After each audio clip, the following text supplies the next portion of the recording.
اللہ فرماتا ہے او دنیا والو، قیامت کے دن تم لوگ دیکھو گے کہ دودھ پلانے والی ماں کو اپنے بچے بھول جائیں گے۔ حالانکہ دودھ پلانے والی ماں دنیا میں اپنے بچوں کو ہرگز نہیں بھول سکتی، لیکن جب قیامت کا زلزلہ آئے گا اس وقت ماں کو اپنے دودھ پیتے بچے کی ہوش نہیں رہے گی۔ جب قیامت کا زلزلہ آئے گا ماں کو اپنی فکر پڑ جائے گی، اپنی جان کی پڑ جائے گی۔ اس دن جو عورتیں حمل سے ہوں گی، قیامت کے خوف اور دہشت کی وجہ سے عورتوں کے حمل ساقط ہو جائیں گے۔ میرا اللہ فرماتا ہے لوگو، اس دن جب تم لوگوں کو دیکھو گے، دوسرے لوگوں کو دیکھ کر یہ محسوس کرو گے کہ یہ لوگ نشے میں ہیں، حالانکہ وہ نشے میں نہیں ہوں گے۔ اللہ کا عذاب ان پر اس طرح حاوی ہوگا، قیامت کی گرمی، حشر کے دن کی تپش، خدا کا خوف اور دہشت ان پر اس طرح طاری ہوگی کہ یہ لوگ اپنے قابو میں نہیں ہوں گے، اپنی ہوش و حواس کھو بیٹھیں گے۔ اور سنو، جو شخص دنیا میں ڈرتا ہے اس سوچ کی بنیاد پر کہ قیامت کے دن میں اللہ کا سامنا کیسے کروں گا، میرا اللہ فرماتا ہے کہ جو شخص دنیا میں رہ کر ڈرتا ہے کہ قیامت کے دن اللہ کا سامنا کیسے کروں گا، کہ اللہ نے تو مجھے حضرت انسان بنا کر دنیا میں بھیجا اور میں تو کیڑوں سے بھی بدتر نکلا۔ او گناہوں پہ گناہ کرنے والے، ہائے چٹی داڑھی ہو گئی، سفید داڑھی ہو گئی، جسم میں وہ طاقت نہیں رہی، زبان میں وہ ذائقہ نہیں رہا، قبر کی طرف ٹانگیں چلی گئیں، لیکن ابھی بھی گناہ کرنے سے باز نہیں آ رہا۔ اور میاں اگر گناہ کرتا کرتا مر گیا، قبر میں اللہ کو کیا منہ دکھائے گا، حشر کے دن اللہ کو کیا منہ دکھائے گا۔ اے ہڈیاں کمبن گوڈے کھڑکن تے بدل گیا لک تیرا، اجے بھی بدیوں باز نہ آئیوں، جیو مرد دلیرا۔ اب میرا اللہ فرماتا ہے کہ جو شخص دنیا میں رہ کر ڈرتا ہے کہ قیامت کے دن میں اللہ کا سامنا کیسے کروں گا، میرا اللہ فرماتا ہے قیامت کے دن میں اسے جنتی 2 باغ عطا کروں گا، اور یہ 2 باغ دوسرے جنتیوں کو ہرگز نہیں ملیں گے۔ حالانکہ دوسرے جنتی ان 2 باغ لینے کی تمنا کریں گے، خواہش کریں گے، لیکن ان کو نہیں دیے جائیں گے۔ یہ 2 باغوں کا تحفہ صرف اسی شخص کو دیا جائے گا جو دنیا میں رہ کر اس سوچ کی بنیاد پر ڈرتا تھا کہ قیامت کے دن میں اللہ کو کیا منہ دکھاؤں گا۔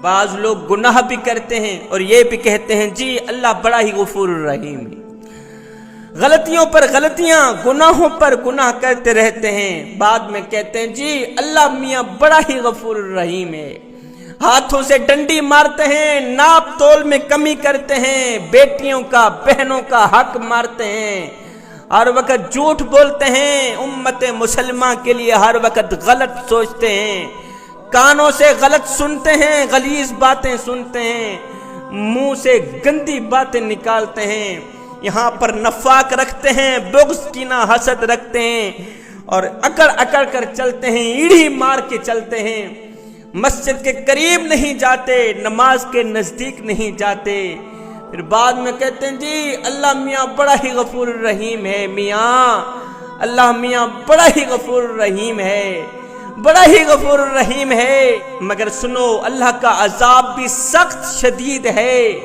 اللہ تعالیٰ جس کو پکڑ لیتا ہے پھر چھوڑتا نہیں، اللہ تعالیٰ جب پکڑتا ہے پھر اگلی پچھلی برابر ہی کر دیتا ہے۔ اس لیے ہر وقت، ہر گھڑی، ہر لمحے اللہ سے ڈرنا ضروری ہے، اور ڈر کر اللہ سے امید رکھنا ضروری ہے، اللہ کی رحمت پہ نظر رکھنا ضروری ہے، ہر وقت اللہ سے ڈرتے رہنا ضروری ہے۔ قیامت کے دن جب جنتی لوگ جہنمیوں سے پوچھیں گے کہ آخر کون سی چیز نے تمہیں جہنم کا ایندھن بنایا، تو وہ سب سے پہلی بات یہ کہیں گے کہ ہم نماز نہیں پڑھا کرتے تھے، کنجر خانوں کو آباد کرتے تھے، لیکن مسجدوں کو ویران۔ افسوس ہم لوگ نماز نہ پڑھ سکے، کاش کہ ہم لوگ دنیا میں اللہ کو سجدے کر لیتے، نماز پڑھ لیتے، کاش کہ دنیا میں اللہ کا گھر آباد کر لیتے، ہے مسجدوں میں پڑی چٹائیاں ہمارا انتظار کرتی رہیں،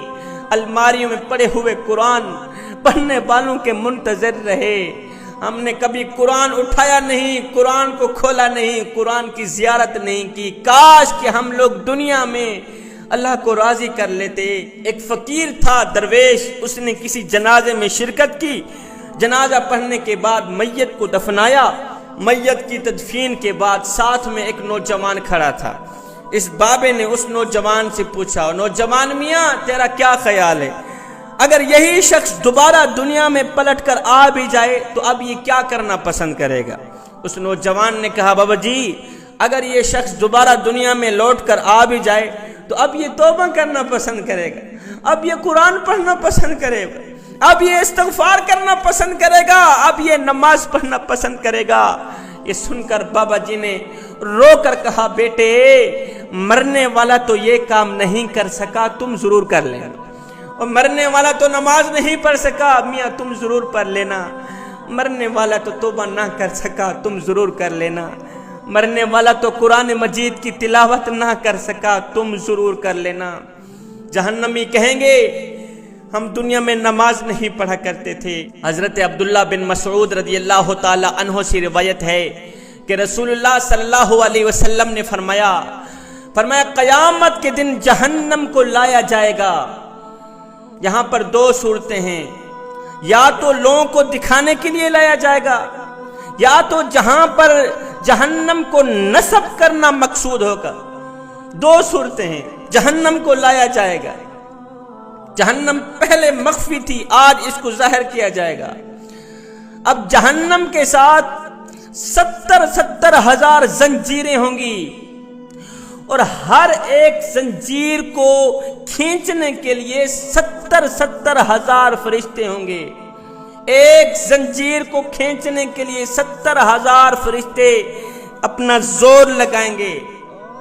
مجھے بتائیں 70 ہزار زنجیریں ہیں، ایک زنجیر کو کھینچنے کے لیے 70 ہزار فرشتے زور لگا رہے ہیں۔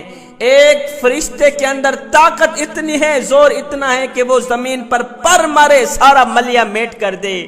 مجھے بتاؤ جس جہنم کی 70 ہزار زنجیریں ہیں اور ایک زنجیر کے اندر طاقت اتنی ہے، وزن اتنا ہے کہ اس کو کھینچنے کے لیے 70 ہزار فرشتے زور لگا رہے ہیں، مجھے بتاؤ کل ٹوٹل کتنے فرشتے بن گئے؟ جب اتنے زیادہ فرشتے جہنم کو کھینچ رہے ہیں، وہ جہنم کتنی بڑی ہوگی؟ میرے رسول اللہ صلی اللہ علیہ وسلم نے فرمایا قیامت کے دن جب لوگ اللہ کے سامنے کھڑے ہوں گے، بے بس کھڑے ہوں گے، سر نیچے ہوگا، فرمایا اس وقت کچھ لوگوں کا حال یہ ہوگا کہ کچھ لوگوں کو اتنا پسینہ آیا ہوا ہوگا کہ وہ پسینے کے اندر ڈوبے ہوئے ہوں گے، نظر بھی نہیں آئیں گے، پیروں کی تلیوں سے لے کر کانوں تک وہ غائب ہوں گے پسینے کے پانی کے اندر۔ اتنا پسینہ کیوں آئے گا؟ گرمی کی تپش، اس وقت سورج اتنا نزدیک ہوگا، لوگوں کی اتنا قریب ہوگا، پتہ چلے گا کہ بالکل سر کے اوپر سورج آیا ہوا ہے۔ اس دن سے ڈرو جوانو، اللہ کے عذاب سے ڈرو۔ میں دعا کرتا ہوں مالک ہمیں قبر کے عذاب سے بچا، حشر کی گرمی سے بچا، محشر کی تپش سے بچا، بے شک تیرے سوا بچانے والا اور کوئی نہیں ہے میرا۔